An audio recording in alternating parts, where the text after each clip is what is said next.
പഴഞ്ചൊല്ലിൽ അടുത്തത് അമ്മിയോട് ചോദിച്ചിട്ടാണോ അരയ്ക്കുന്നത്? അമ്മി തേഞ്ഞാലേ ആകാശം തിളങ്ങുകയുള്ളൂ. അതായത് അമ്മിക്കല്ലു തേയത്തക്കവണ്ണം അത്ര ശക്തിയോടുകൂടി വളരെയേറെ പ്രാവശ്യം വെടിമരുന്ന് അരയ്ക്കണം. എങ്കിൽ മാത്രമേ വെടിക്കെട്ടിന് ശോഭയുണ്ടാവൂ. അമ്മിയും കുഴവിയും ചവിട്ടിക്കുക, അത് പാഠഭേദമാണ്. അതായത് ദത്തുവഴി പിരിയുമ്പോൾ അവകാശം ഒഴിയുന്ന ഒരു ചടങ്ങാണ് അമ്മിയും കുഴവിയും ചവിട്ടിക്കുക എന്നത്. അമ്മിയും കുഴവിയും ആകാശത്ത് പറക്കുമ്പോൾ ഇലവൻ പഞ്ഞിയുടെ കാര്യം പറയണോ? അമ്മി ചാടിക്കടന്ന വീരൻ അമ്മയെ കൊടുത്തു പ്രാന്തിയെ വാങ്ങി. അമ്മയും മകളും ഒന്നാണെങ്കിലും വായും പായും രണ്ടല്ലേ?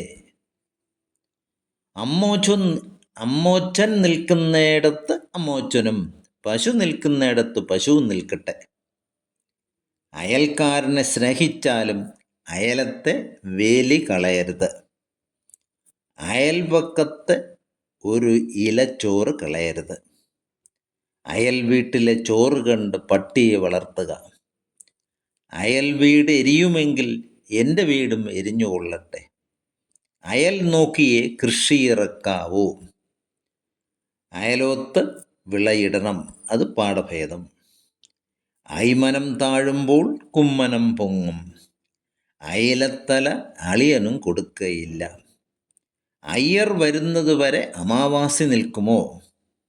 അരക്കാശിന് കുതിരയും വേണം, അക്കരയത് ചാടുകയും വേണം.